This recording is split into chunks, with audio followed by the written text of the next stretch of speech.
오늘장 랭킹5로 이어가겠습니다. 오늘 여러 가지 이슈들 두 분과 함께 해석해보고 전략까지 세워보도록 하죠. 오늘은 IS 김태성 본부장, 신한투자증권 황유현 PB팀장과 함께합니다. 두 분 안녕하세요. 네, 안녕하세요. 네. 오늘 가장 큰 이슈는 아무래도 한은금통위에서 기준금리를 예상대로 인하했다라는 게 될 것 같습니다. 아무래도 그 이슈가 나오면서 미국장처럼 또 약한 흐름을 이어갈 뻔했던 우리 증시가 물론 여전히 하락권이긴 하지만 그래도 장중에 저점 대비해서는 낙폭을 많이 만회를 했습니다. 그만큼 앞으로 또 추가 부양에 대한 기대감도 나타나고 있는 상황이고요. 즉각적이진 않더라도 국내외적으로 유동성 확대에 대한 기대감도 좀 가져갈 수 있을 것 같습니다. 코스피와 코스닥 지수 보시는 것처럼 나란히 한 0.3% 정도 하락하고 있는 구간이에요. 일단은 이제 2.75% 기준금리 상황이 됐는데 전반적으로 금리에 대한 이야기를 하게 된다면 가장 먼저 웃을 쪽이 제약바이오 섹터가 아닐까라는 생각이 듭니다. 아니나 다를까 오늘 제약바이오 sek터 안에서도 주요 종목들이 좀 강한 흐름을 보이고 있는데요. 자, 그렇다면 시장의 관심이 다시 이쪽으로 갈 수 있을까 궁금하네요. 황유현 팀장님, 네. 이제 다시 제약바이오 쪽 금리 인하와 관련해서 우리가 볼만한 섹터가 될 수 있을까요? 뭐 다시라는 표현을 어떻게 기간을 두느냐에 따라 좀 다르긴 하겠습니다만 뭐 1월까지는 충분히 뭐 제약바이오가 좋았었죠. 그리고 일시적으로 좀 수급이 다른 쪽으로 갔다가 이제 뭐 다시 제약바이오로 턴이 좀 돌아왔다. 그렇게 보시면 좋을 것 같습니다. 결국은 금리 인하가 키가 되는 것 같은데 어제 미국 시장에서도 금리가 10년물 국채 금리가 조금 하락이 나왔죠. 그리고 오늘 우리나라 기준금리도 25bp 인하를 했습니다. 금리도 금리지만 이제 일단은 바이오 반도체 섹터에서 수급이 일정 부분 조금 이제 출회가 되는 모습도 좀 있었고요. 어제 상대적으로 강했던 2차 전지금을 쉬어가면서 상대적으로 좀 그 바이오 섹터도 좀 탄력을 좀 받는 그런 모습입니다. 상반기 주도 섹터 중에 하나는 반드시 바이오 종목은 하나는 분명히 가져가셔야 될 것 같다라는 생각을 계속적으로 가지고 있고요. 다만 과거와는 다르게 무조건 이름에 바이오가 들어가 있다. 무슨 이름 안에 무슨 젠이나 뭐 셀 이렇게 들어있다고 해서 모두 다 상승하는 시장은 아닐 겁니다. 분명히 좀 선택과 집중을 많이 하셔야 되는데 네. 힌트는 과거에 또는 최근에 빅테크, 글로벌 빅테크, 빅파마들과 기술 수출을 한 경험이 있는 종목들 위주로 저는 추리셨으면 좋겠습니다. 네. 최근에 올릭스가 이제 기술 수출을 하면서 급등을 했었죠. 그럼에도 불구하고 과거 같으면 이게 급등하게 되면 주가가 빠질 것 같다라는 좀 무서움이 좀 있으실 수도 있지만 오늘 주가 흐름을 보시면 아시겠지만 그 높은 자리에서 한 번 더 치고하는 그런 흐름들이 나오고 있거든요. 지금 뭐 알테오젠을 비롯해서 우리나라 빅파마들과 계속 기술 수출 협의 또는 앞으로 전망이 되는 기업들은 주가가 조정은 나오지만 기간 조정 양상으로 나오지 가격 조정이 심하게는 나오지 않는 양상입니다. 그렇기 때문에 바이오 섹터는 포트 안에 꼭 하나 정도는 그리고 과거의 빅파마들과 기술 수출이 있는 종목들 너무 높다고 무서워할 필요는 없다고 생각하고요. 그런 쪽으로 오히려 수급이 더 몰릴 확률이 매우 높습니다. 그렇기 때문에 네. 바이오들은 그 점 참고하셔서 매매하셨으면 좋겠습니다. 제약 바이오 쪽은 다시 한번 우리가 수급과 함께 기대해 볼 수 있는 섹터인데 여기서는 선택과 집중이 너무 중요하고 과거의 빅파마와 함께 또 기술 수출과 관련된 이력이 있는 쪽 한번 위주로 보자 얘기 주셨습니다. 올릭스 같은 경우에도 이 자리에서 또 한 번 슈팅 나오는 걸 보면 우리가 너무 지금 올라가는 쪽을 두려워할 필요는 없다 얘기를 주셨네요. 자, 그러면 김태성 본부장님은 어떻게 보시는지 궁금합니다.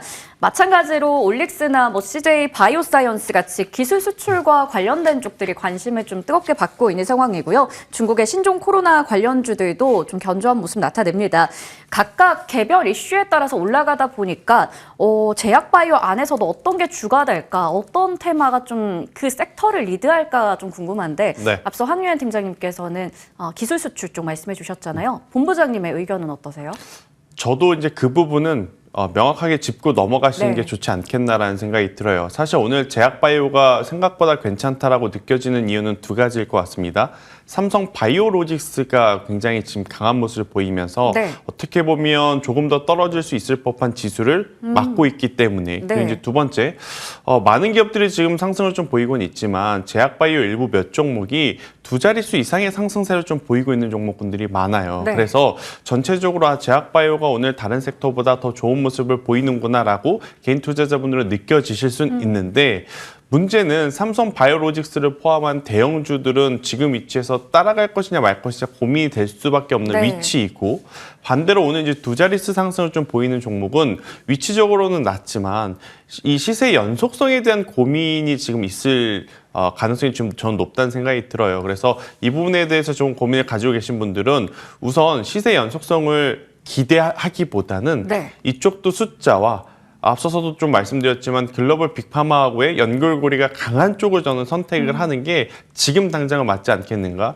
물론 이제 우리나라 증시가 미증시 대비해서 오늘 굉장히 강하게 선방을 하고 있고 네. 이 흐름이 내일이나 내일 모레까지도 이어질 가능성은 높아 보입니다. 하지만 언제든지 변수는 나올 가능성이 높기 때문에 오히려 중소형 제약바이오를 가지고 있으면 그 변동성이 나타날 때 참아내기가 저는 어렵다는 생각이 들거든요. 네. 또 참을 만한 명분도 찾기가 어렵고요. 그래서 우선 제약바이오는 섹터 전체로 봤었을 때는 실적의 삼성 바이오로직스, 그리고 기술력의 유한양액과 알테오젠 이렇게 압축을 해서 가져가 보시는 게 어떨까라는 의견 한번 드려보도록 하겠습니다. 네.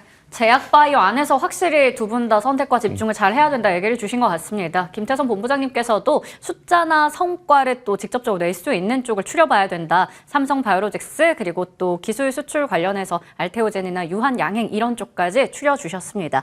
자, 그러면 삼성 바이오로직스가 말씀해 주신 것처럼 어떻게 보면 지수가 더 내려가지 않도록 잘 받쳐주고 있는 상황이에요. 지금도 2.5% 강세를 보여주고 있습니다.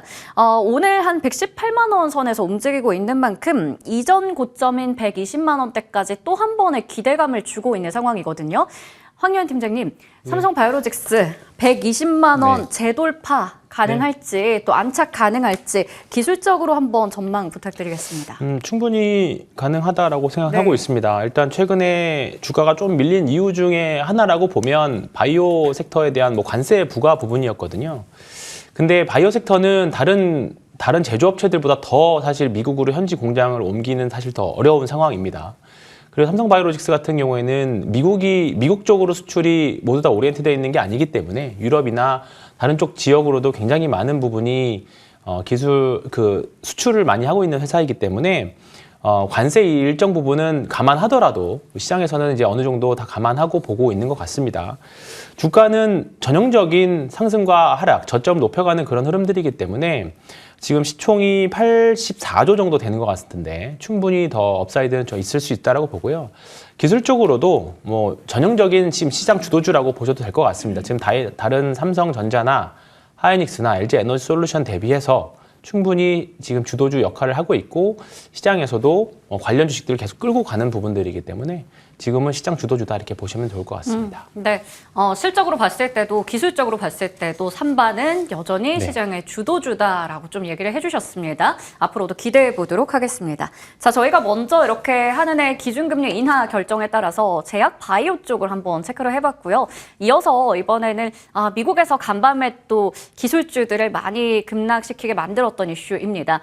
마이크로소프트 측에서 데이터 센터 투자를 축소하겠다, 뭐 이러한 또 관련된 이슈들 전해지면서 빅테크주들이 또 많이 빠졌어요. 그런 데다가 뭐 AI 거품론도 다시 한번 부각되고 있고 엔비디아 실적에 대한 경계감까지 작용하면서 우리 반도체 섹터에 대한 걱정도 좀 큰 상황입니다.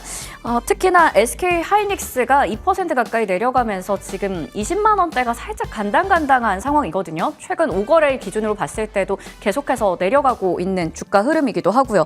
그렇다면 SK 하이닉스와 또 그 밸류체인 종목들 당분간은 이러한 흐름이 지속되는 것인지 김태선 본부장님, 네. 좀 당분간은 그렇게 보고 있어야 될까요? 그럴 가능성이 높은데 며칠 뒤면 결판이 날 가능성이 높습니다. 그 며칠 뒤는 바로 내일 모레겠죠. 목요일이죠. 그러니까 네. 엔비디아 실적 발표 나고 나서 과연 어떤 가이던스를 내세우는지 여부가 이 SK 하이닉스에게는 굉장히 중요하다라고 좀 보여질 수는 있을 것 같고요.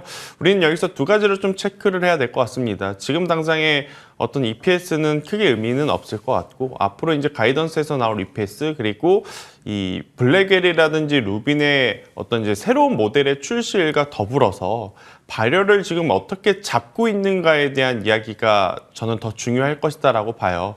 만약 이제 EPS도 큰 변함 없다라고 하면 다시 소프트웨어로 넘어갔던 투심 자체가 하드웨어로 한번 움직여줄 가능성이 높다라고 생각이 들고 있고 여기서 이제 발열에 대한 이야기를 얼마만큼의 강도 높게 이야기할지 모르겠지만 언급하는 것만으로도 관련주들의 시세에는 굉장히 지금은 도움이 될 수 있지 않겠는가라는 생각이 들어서요.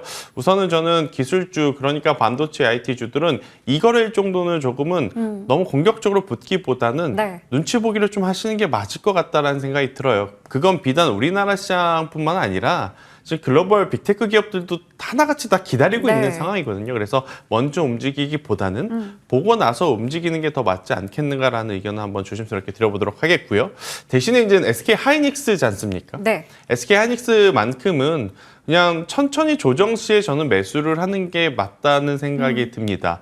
보통 이제 중소형주들 같은 경우에는 약간의 우리가 이제 기술적인 분석을 통해서 굉장히 확률 높은 자리를 선호를 하시는데 삼성전자, SK하이닉스 그러니까 시가총액 대형 상위 종목 네. 혹은 지수와 연동이 되는 종목군들 같은 경우에는 시세가 날 때 사실은 쫓아가면 우리가 흔히 말하는 먹을 구간이 그렇게 많지는 않거든요. 예. 그럼 오히려 조정이 나올 때 그 조정이 불편하더라도 매수를 하는 게 저는 맞지 않겠는가라는 생각이 들어서 저는 현재 구간에서부터 만약 추가적으로 조정이 나온다고 하더라도 18만 5천 원이라고 하는 가격대만 깨지지 않는다면 저는 그 윗 가격대에서는 분할 매수로 접근이 가능하고요. 18만 5천 원이라는 가격대가 만에 하나 뭐 대내적인 변수로 인해서 이탈이 된다. 그러면 비중을 다시 줄이셨다가 다시 18만 5천 원 올라오면 그때 사도 저는 괜찮다라는 의견 한번 드려보도록 하겠습니다. 네, 수일이 아닙니다. 이제 이거래일 정도면 엔비디아 실적 발표 그 뚜껑이 그렇죠. 열리기 때문에 그때까지는 조금은 우리 조심스럽게 대응을 해야 된다 얘기해 주셨고요. 하지만 SK 하이닉스의 경우에는 18만 5천 원 선만 깨지지 않는다면 천천히 분할 매수도 가능하다 말씀해 주셨습니다.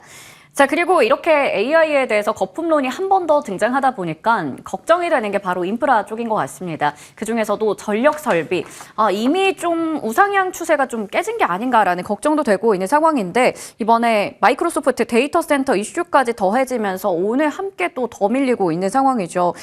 일단 어제 나온 이 이슈뿐만 아니라 그냥 이미 이전부터 추세가 좀 꺾이고 있는 상황이었어가지고요. 걱정이 되네요. 황 팀장님, 아무래도 전력 설비 쪽은 우상향의 추세가 좀 이탈된다 이렇게 네. 봐야 되는 시점일까요? 네, 일단은 저는 그 생각입니다. 네, 그 예. 생각이고요. 지난번 관세 이야기 나왔을 때 잠깐 말씀드렸던 것 같아요. 네. 일단 철강 쪽에 관세가 붙게 되면 원재료의 50%가 결국 변압구에서 원가의 50% 정도를 철강 쪽에서 부담하고 있기 때문에 원가가 올라가는 양상이 될 겁니다. 그러면 주가가 가장 세게 올라가는 구간이 이제 영업이익률이 계속 상승하는 구간에서 주가는 가장 크게 올라가죠. 그런 부분들이 앞으로 수주라던가 그런 안 물리면서 주가가 지금까지는 올라왔는데 일단은 그 데이터 센터는 추가로 붙는 악재가 된다라고 이렇게 보시면 될 것 같고요. 이미 한 40만 원대에 나왔던 관세 이슈가 그러면 이렇게 되면 1분기나 또는 2분기 실적이 좀 생각보다 별로 안 좋게 되겠구나라는 아마 전망들 또는 투자자들이 그렇게 생각을 하게 될 겁니다. 그렇기 때문에 지금 대체재가 많이 있는 시장이거든요. 분명히. 이거 말고도 다른 데 투자할 곳이 많은 시장입니다. 그렇기 때문에 상대적으로 본다라고 하면 여기서 과연 우리가 투자 성과를 기대했을 때 얼만큼 더 수익을 낼 수 있느냐라는 관점에서 본다라고 하면 우선순위 좀 밀리게 되겠죠. 그렇기 때문에 변압기 쪽은 일단은 뭐 많이 떨어져서 과대 낙폭으로 일시적인 반등이 나올 수는 있긴 하겠습니다만 일단은 리스크 관리는 지금 해야 되실 때가 아닌가 그렇게 생각하고 있습니다. 네. 이제는 변압기, 전력 설비 이런 쪽은 리스크 관리가 좀 필요한 구간이다 말씀해 주셨습니다. 자, 그리고 이어서 반도체 섹터 안에서도 유리기판이나 액침냉각 간간히 이슈가 나올 때마다 또 종목들이 부각받고 있는 상황인데 오늘도 오르긴 합니다만 전 종목이 다 올라간다라기보다는 삼성공조나 뭐 한빛레이저 이런 쪽이 좀 시세가 크게 났다가 지금은 사실 윗꼬리도 길게 달고 있습니다. 차익 실현 물량이 또 바로바로 나오는 것으로 보이긴 하는데 이게 아무래도 이 테마 안에서도 순환매가 계속 돌아서일까 그렇다면 또 이게 연속적으로 시세가 간다라고 보기도 어려울 것 같은데 김태성 본부장님 의견 어떠세요? 일단은 비중을 줄이실 수 있으면 비중을 줄이는 게 맞을 네. 것 같아요. 특히나 유리기판 관련주들 SKC는 조금은 길게 본다라는 관점 하에 손실권이시더라도 가져가시는 게 맞다라는 생각이 들지만 유리기판 하면 최근 2, 3주 동안 가장 많이 움직였던 쪽은 사실 SKC보다는 네. 장비주 쪽들이 많았었거든요. 뭐 대표적으로 필옵틱스라든지 JNTC와 같은 기업들. 네. 그런데 이 기업들은 바닥 대비 작년 12월부터 약 3개월 동안 너무 빠르게 가파르게 올라온 부분들이 저는 부담이 될 수 있다는 생각이 들어요. 그래서 수익권이신 분들이다라고 하면 반드시라기보단 그래도 절반에서 절반 그 이상만큼은 우선 현금화를 좀 하셨다가 그 다음에 추이를 다시 한번 보고 저는 투자를 해도 늦지 않는다라는 생각이 듭니다. 일단 이번 CES에서 유리기판은 우리가 실물로 봤지 않습니까? 그런데 그 이후에 아직까지 명확하게 상용화 일정이라든지 수율에 대한 이야기는 추가적으로 나오고 있지 못한 상황이에요. 네. 그래서 계속 기대감만 얹힌 상황이긴 한데 그 기대감으로 올라가기에는 이제는 저는 목끝까지 조금은 차오른 느낌을 받고 있는 상황이라 저는 이쪽에 대해서는 우선 보수적으로 좀 말씀드릴 수밖에 없을 것 같고요. 또 오늘 액침냉각 관련해서 한빛레이저도 그렇고 삼성공조도 그렇고 장 초반에 굉장히 강했다가 네. 두 기업 모두 윗꼬리를 좀 달고 내려왔어요. 근데 이제 두 기업의 공통점은 개발을 하겠다 그리고 상용화를 이제 서두르겠다인 거지 이걸 통해서 지금 엄청나게 큰 어떤 매출을 내고 있는 상황은 아니다라는 것을 감안을 네. 해봤었을 때 장중의 변동성은 충분히 나올 수 있다는 생각이 들고 있고 대신에 오늘처럼 시세가 날 때는 보유하고 계신 분들이 매도를 하시는 타이밍으로서 체크를 하셔야 되고 반대로 만약 오늘 이렇게 윗꼬리가 달리고 내일과 내일 모레 조정이 나오면 저는 이쪽은 천천히 한번 다시 모아가 봐도 네. 괜찮다라는 생각이 듭니다. 어찌되었든 뭐 딥시크로 인해서 뭐 출원이 더 중요하다라고 이야기가 나온다 한들 AI의 핵심은 학습의 능력이고 학습의 능력을 기준으로 잡는다면 결국 엔비디아의 HBM은 필요하고 또 이제 그것들이 계속 더 발전하기 위해서는 발열을 어떤 방식으로 누가 어떻게 잡느냐가 화두일 가능성이 높기 때문에요. 여전히 기회는 남아있지 않겠나라는 의견 드리겠습니다. 네, 지금처럼 이렇게 또 유리기판이나 액침냉각 안에서도 눈에 띄는 종목들 올라갔을 때는 사실 기보유자들이 수익을 좀 챙겨야 하는 구간이다 말씀해 주셨고요. 여기서 이제 한 2거래일 정도 조정이 더 나온다면 우리가 천천히 모아갈 만한 구간인 것은 맞다라고 좀 전략을 세워주셨습니다. 참고해 보시면 좋을 것 같습니다. 자, 그리고 이어서 저희가 조선 쪽 한번 이야기해 보겠습니다. 방산과 함께 곁들여서요. 일단은 미국 쪽에서 중국 선박 규제 가시화 움직임 어제도 저희가 또 전해드렸던 뉴스고요. 그리고 미국에서 LNG 확대 기대감 이거는 뭐 하루 이틀 나왔던 이야기가 아닙니다. 그럼에도 불구하고 조선 쪽이 계속 잘 가는 것 같습니다. 대표주들도 이렇게 올라가는데 그 안에서도 LNG 관련해서인지 뭐 삼성중공업이 유난히 더 돋보이는 흐름 오늘도 이어지고 있는 상황이고요. 기자재 쪽도 오늘 강한데 그 안에서 동성화인텍도 신고가 그리고 성광밴드 1승 이런 쪽도 오름폭 아까보다 더 키워가고 있는 구간입니다. 유난히 지금 조선 쪽이 센 것 같아요.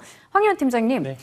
하루 이틀 나왔던 뉴스들이 아닌데도 유난히 조선이 최근에 좀 강한 것 같습니다. 그 이유가 있을까요? 네, 지난주에 사실 조선 관련해서 좀 약간 고평가 네. 리포트 좀 나오긴 했습니다만 저는 괜찮다라고 생각을 합니다. 일단 군함 관련 이슈로 올라갔던 종목들이고 상대적으로 그쪽에서 조금 덜 올랐던 삼성중공업이 이제 좀 주목을 좀 받는 것 같아요. 업황 자체는 앞으로 2년에서 3년 정도는 계속 우상향인데 그 안에서 종목 순환매가 나타나는 과정이다 그렇게 보시면 될 것 같습니다. 더욱이 지금 미국 쪽에서도 LNG를 어떻게든 더 팔려고 하는 움직임이기 때문에 사실 미국 입장에서는 또는 글로벌 선사들 입장에서는 발주를 넣을 수 있는 나라가 사실 선택지가 우리나라밖에 없는 상황이에요. 그렇기 때문에 우리나라 삼성중공업이 LNG 쪽에서 굉장히 좀 강점도 가지고 있고요. 지난번에 쇠빙선 같은 특수선 쪽에서도 또 강점을 갖고 있는 게 삼성중공업입니다. 지금 뭐 15,000원이 굉장한 좀 두꺼운 저항대였는데 여기를 지금 이제 돌파하려고 하는 그런 움직임이 있고요. 뭐 시간이 뭐 오늘 또 밀릴 수도 있긴 하겠습니다만 충분히 언젠가는 넘을 수 있는 그런 가격대라고 일단 생각하고 있습니다. 일단 업황 자체가 최소한 2년 정도는 더 계속 갈 수 있는 업황이기 때문에 종목에 따라서 급등한 게 있으면 팔았다가 또 떨어지면 또 사고 그런 식의 매매 전략도 좋을 것 같고요. 그게 어렵다라고 하면 계속 말씀드렸던 것처럼 조선 ETF 계속 가져가시는 것도 저는 좋은 방법인 것 같습니다. 조선은 여전히 좀 긍정적으로 보고 계십니다. 그러다 보니까 사고팔고 이러한 전략도 괜찮고 꾸준히 또 길게 모아가는 것도 좋다 얘기를 주셨고요. 삼성중공업이 아까 전에 좀 덜 오른 관점에서 주목을 받고 있다 말씀해 주셨는데 그러면 아무래도 LNG에 대한 기대감이 크다 보니까요. 팀장님, 삼성중공업이 조선주 안에서는 탑픽일까요? 네, 지금 현재는 삼성중공업이 향후 나올 지금 다른 조선주들은 향후 나올 것에 대한 기대감들 특히나 군함 같은 쪽에서 밸류를 좀 높게 받았다면 아직은 LNG 쪽은 특별하게 수주가 더 나오지 않고 있습니다. 지금 우호적인 시장에서 호재는 분명히 좀 더 민감하게 주가에 반영할 거기 때문에 주가는 지금 LNG 관련 기저제 하는 업체들을 보시면 아시겠지만 관련 주식들도 지금은 기대감들이 많이 녹아지려고 하는 상황입니다. 그렇기 때문에 삼성중공업을 가장 탑픽으로 보시면 좋을 것 같고요. 좀 덜 오른 LNG 쪽에서 좀 찾아보신다면 세진중공업도 저는 좋은 방법이라고 생각합니다. 네, LNG 관련해서 삼성중공업 탑픽으로 말씀해 주셨고 세진중공업도 함께 언급해 주셨습니다. 자, 이번에는 방산으로 넘어가 볼 텐데 오늘 또 한화그룹주들이 시동을 거는 걸까요? 한화에어로스페이스가 오전장에 신고가를 한 번 더 경신하는 모습 보여줬습니다. 그동안 한화오션을 비롯해서 뭐 대표적인 종목들 위주로 아무래도 너무 많이 올랐다 보니까 차익 실현 관점에서 좀 하락세를 보였었거든요. 근데 다시 이렇게 움직이는 걸 보니까 본업의 그 성장성은 여전히 믿을 쪽이구나라는 생각도 들어요. 김태성 본부장님, 다시 한번 하나그룹주 랠리 시작되는 걸까요? 그렇다면 주요 종목들의 기술적인 전망까지 부탁드리겠습니다. 참 어려운 것 같아요. 이게 왜 어렵냐면 저 개인적으로 한번 주가가 너무 부담스럽다라는 편견이 생겨버리니까 이게 좋은 건 알겠지만 선뜻 제가 이제 좋으니 트레이딩 한번 해보세요라는 이야기를 드리기가 참 어려운 지금 기업 중에 하나가 되어버렸는데 그리고 이제 이들이 하는 본업 자체가 종전이냐 아니냐 지금 그 상황 속에 수혜를 받을 수 있을 것인가 아니면 또 피해를 볼 것인가 또 이것도 고민이 되거든요. 방산이다 보니. 그렇죠. 방산이다 보니. 그래서 지금 여러 가지 지금 경우의 수가 복잡해져 있는 상황이긴 하지만 그래도 한 가지 흔들리지 않는 진실은 뭐냐면 수주 잔고는 여전히 높다라는 것이고 그리고 지난 4분기 실적을 통해서 굉장히 큰 수익성을 확인을 했다라는 것이기 때문에 우선 보유하고 계신 분들은 쉽사리 매도하실 필요는 없어 보여요. 그러니까 하나그룹주 전체적으로. 그렇지만 이제 신규 매수하고자 하신 분들 같은 경우에는 이제는 잘 고르셔야 될 것 같아요. 하나 에어로스페이스를 할 것인지, 하나 시스템을 할 것인지, 하나 오션을 할 것인지. 저도 이제 만약 제가 투자를 한다면 어디에 투자를 할까 계속 고민을 해봐도 답을 내리기가 참 어려운 것 같아요. 그래도 저는 하나 시스템 쪽을 보는 것이 어떨까라는 생각이 듭니다. 하나 시스템도 하나 에어로스페이스와 똑같은 방산이긴 하지만 취급하는 그 분야가 좀 다르다 그래야 될까요? 그러니까 방공 시스템을 우선적으로 해요. 하나 시스템은 유럽이라든지 미국 쪽도 이제 큰 고객을 가지고 있지만 지금 앞으로 더 성장할 수 있는 모멘텀은 중동 쪽입니다. 그러니까 중동은 유럽이 우리나라에서 K9 자주포를 이제 사간 것과는 좀 다르게 방공 시스템을 지금 원하고 있거든요. 그래서 만약 중동 쪽에서 좋은 소식이 나오게 되면 전 하나 시스템이 가장 지금 좋지 않을까 싶고 가격적으로도 지금 이렇게 보면 3만 원이라는 가격대를 좀 잘 기억하실 필요는 있을 것 같아요. 작년 11월 달에 이 3만 원이라는 가격대까지 한번 올라왔다가 추가로 상승하지 못하고 내려왔거든요. 그런데 올해 이 3만 원이라는 가격대를 돌파를 하고 지금 시세가 한번 세게 나왔는데 지금 여기서 3만 원이라는 가격대 밑으로만 내려가지 않고 현재 구간에서 잘 지지를 받게 된다면 또 새로운 뉴스가 중동 쪽에서 날아 들어왔을 때 더 좋은 모습을 또 낼 수 있다라는 생각이 들어서 저는 하나 그룹주 내에서 본다라고 하면 하나 시스템도 지금의 위치는 나쁘지 않다라는 의견 한번 들어보도록 하겠습니다. 네. 자, 이렇게 또 저희가 어렵게 답변을 좀 받아봤습니다. 너무 그 가격에 대한 부담도 있다 보니까 종목 고르기가 참 어려운 것 같은데 하나그룹주 기존의 보유자분들께서는 굳이 지금 매도할 구간은 아니다 얘기해 주셨고요. 신규 진입자의 경우에는 주요 종목 안에서도 종목 잘 골라봐야 되는데 중동 쪽의 모멘텀 봤을 때 한화 시스템 좋게 봐주셨습니다. 자, 이렇게 또 조선과 방산 이야기까지 나눠봤고요. 이어서 한한령 해제에 대한 기대감 속에 꿈틀거리고 있는 섹터들 만나보도록 하겠습니다. 5월에 이르면 해제가 될 거다라는 뉴스는 이미 이전에 전해졌었고요. 그리고 3월에 교류가 있다고 합니다. 뭐 에이펙 회담부터 해서 문화사절단 방한한다라는 소식까지 전해지는 만큼 이제는 정말 한중 관계 개선에 있어서 뭔가 가시화되지 않을까라는 그 기대감도 나타나고 있어요. 처음에는 기획사 위주로 형성됐던 시세가 이제는 주변으로 좀 확산이 되고 있는 상황입니다. 그러다 보니까 뭐 콘텐츠나 음원, 음반 다양한 쪽이 다 같이 올라가고 있는 상황인데 어떤 종목을 골라봐야 될까 어렵습니다. 그렇다면 김태선 본부장님, 한한령 해제 관련해서 너무 많은 섹터가 같이 움직이는데 이 중에 어떤 거 제일 좋게 보세요? 일단 저는 컨텐츠를 지금 오늘 가지고 나왔는데 네. 사실 이제 화장품과 컨텐츠는 좀 같이 봐야 될 것 같아요. 아니 지금 시세가 좋은 쪽은 엔터인데 무슨 이야기를 하느냐라고 하실 수 있는데 엔터는 사실 한한령 기대가 아니더라도 네. 충분히 올라갈 수 있기 때문에 저는 논외로 좀 뺐고요. 한한령 해제라는 기대감을 안고 움직일 수 있는 섹터 중에 저는 컨텐츠와 중국향 화장품 매출 비중 때문에 그동안 많이 못 갔었던 쪽은 한번 체크를 해보자. 뭐 대표적으로 마늘공장 아니면 토니모리 그리고 이제 청담 글로벌 같은 기업들도 저는 봐도 될 것 같고요. 네. 일단 컨텐츠 쪽에서 보면 CJ ENM과 컨텐츠리 중앙 스튜디오 드래곤 정말 오랜만에 들어봅니다. 네. 네, 일단 지난주에 한한령 해제 기대감 뉴스 나오고 나서 스튜디오 드래곤이 정말 강하게 시세를 뿜어냈고 여기서 쉽게 꺼지지 않고 오늘도 추가적으로 또 이제 상승하는 모습을 좀 보이고 있어서 저는 이쪽과 연계되어 있는 어떤 중소형 특수효과 관련 기업들까지도 우리는 한번 네. 체크를 해볼 필요가 있지 않겠나 싶어서 특수효과, 예. 네, 아마 많이들 기억하실 겁니다. 위직 스튜디오라는 기업도 있고 네. 덱스터라고 하는 기업도 있고 네. 우리가 이제 보통 컨텐츠 OTT 이야기하면 항상 같이 이야기했었던 섹터와 이제 기업들인데 맞아요. 저는 이쪽에 대한 관심도를 한번 높여볼 필요는 있다라는 생각이 들어서 또 오늘 원픽을 제가 덱스터로 가지고 네. 나왔거든요. 그래서 여러분들 중에 만약 컨텐츠 관심 있으신 분들 같은 경우에는 7,500원이라는 가격대를 제가 손절 라인을 가지고 나왔어요. 근데 지금 현재 덱스터가 7,800원인데 네. 7,500원이면 손절가가 너무 타이트한 것 아니야라고 생각하실 수는 그러게요. 있지만 예. 그래도 저는 타이트하게 봐야 된다라고 생각이 듭니다. 왜냐 한한령 해제 기대감 우리나라만 중국은 별 지금 마음도 없는데 네. 우리나라에서만 유독 관심 있게 보는 것일 네. 수는 있어서 그런 실망감이 나오면 또 빠르게 식을 수 있으니 7,500원이라는 손절가 한번 잡아드리도록 하겠고요. 만약 상승을 한다면 저는 9,500원이라는 가격대 1차 목표를 좀 드릴 수는 있을 것 같아요.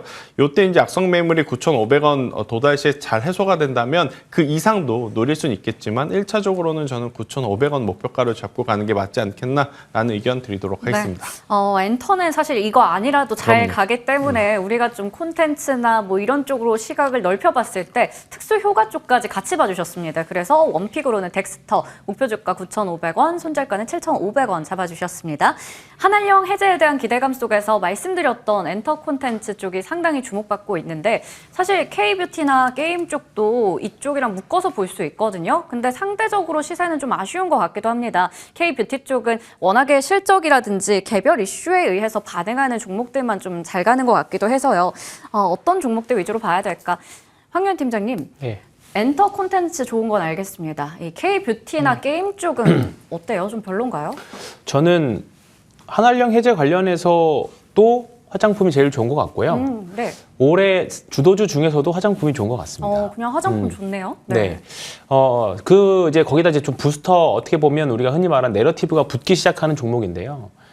파마리서치나 VT 같은 종목들은 그러니까 기존의 화장품 업체들이 우리나라에 많이 있습니다만 지금 중국이나 일본의 화장품 기술도 뭐 일본이야 원래 잘했지만 중국의 기초 화장품부터 시작해서 중국도 굉장히 많이 따라온 상황입니다. 그러면 결국은 뭔가 중국 사람들이 중국에서 따라할 수 없는 뭔가 특별한 혜자를 가지고 있는 기업들이 중요한데요. 대표적인 게 파마리서치의 리쥬란이 되겠고요. VT의 리들샷이 되겠습니다. 리들샷은 이제 다른 판매명으로 이제 중국에서 판매가 될 건데 VT의 리들샷 같은 경우는 올해 1월 말에 중국에서 이제 판매 허가가 났기 때문에 올해 본격적으로 중국 관련 실적이 붙기 시작할 거고요. 리쥬란 같은 경우에는 올해 본격적으로 중국 현지 생산에 들어가기 시작합니다. 매출 비중이 약 50%가 중국에서 나오기 때문에 그리고 어저께 나온 기사는 이제 또 유럽에서도 판매를 개시하겠다 그런 내용도 나왔습니다. 그렇기 때문에 지금 화장품은 누가 보더라도 리쥬란과 VT가 시장에서 주도 섹터 주도주 역할을 하고 있습니다. 그렇기 때문에 화장품은 거기다가 한한령 해제 기대감으로 하면 추가적인 밸류에이션 업사이드를 붙게 되면 주가는 조금 더 가속화될 수 있겠죠. 그렇기 때문에 화장품은 지금 주가 흐름이 굉장히 좀 차별화되어 있습니다. 네. 이번에 하나를 해제하면서 밑에 있는 화장품 주식들도 좀 올라오긴 했습니다만 주가 탄력이라던가 주도주 지위에서는 기존에 있는 종목들이 더 세기 때문에 그쪽으로 집중해서 보시기를 말씀드리겠습니다. 네, 좋습니다. K뷰티 좋게 봐주시네요. 파마리서치, VT 이런 쪽 위주로 잘 체크해 보도록 하겠습니다. 자, 그리고 이제 마지막 이슈로는 2차 전지 체크해 보겠습니다. 최근에 참 많이 올라왔었는데 오늘 이렇게 쉬어가는 거 보니까 단기 랠리도 끝난 건가 싶네요. 김태성 본부장님, 네. 아무래도 미국에서 전기차 관련주 내렸고 뭐 최근 차익 실현 물량 나오는 것 같기도 하고 인터배터리는 좀 소멸 아니면 이미 선 반영됐다 이런 관점도 있는 것 같은데 오늘 2차 전지 왜 내리는지 그리고 대응 어떻게 해야 될지 궁금합니다. 일단 오늘은 아무래도 금리 인하라는 뉴스가 시장에 조금 더 민감하게 반응을 네. 했던 것 같아요. 그러다 보니까 이제 제약바이오 쪽으로 이제 수급의 이동이 굉장히 좀 빠르게 나타나면서 반도체와 2차 전지주들의 이제 기술적인 조정이 좀 나왔다라고 좀 보여지고 있고 사실 이들은 계속 관망입니다. 그러니까 강하게 사주지 않죠. 메이저 주체들도. 그런데 이제 그동안 개인 투자자분들의 자금들이 굉장히 많이 들어왔었던 상황이었는데 일단 오늘 제약바이오 쪽으로 이제 수급 쏠림이 나타나서 이쪽은 다수 이제 수급의 공백이 나타나는 현상이라 오늘 하루만 가지고 이제는 못 올라갈 것 같습니다. 어렵습니다라고 말씀드리기는 조금 어려울 것 같고요. 저는 오늘의 조정의 폭이 내일까지만 이어지지 않는다면 네. 빠르게 그러니까 반등만 나와준다라고 하면 공매도 재개 전까지 2차 전지는 그래도 수급적으로 그러니까 펀더멘탈은 개선해야 여지는 지금 개선해야 될 부분들이 많지만 수급적으로는 조금은 더 볼 필요는 있지 않겠나라는 의견 드리겠습니다. 네, 2차 전지의 하락에 대해서 딱 네 글자로 정리할 수 있겠네요. 수급 공백. 네. 내일까지는 좀 더 지켜봐야 될 것 같습니다. 오늘 여러 가지 이슈 두 분과 함께 다뤄봤고요. 지금까지 IS 김태성 본부장, 신한투자증권 황유현 PB팀장과 함께했습니다. 말씀 고맙습니다.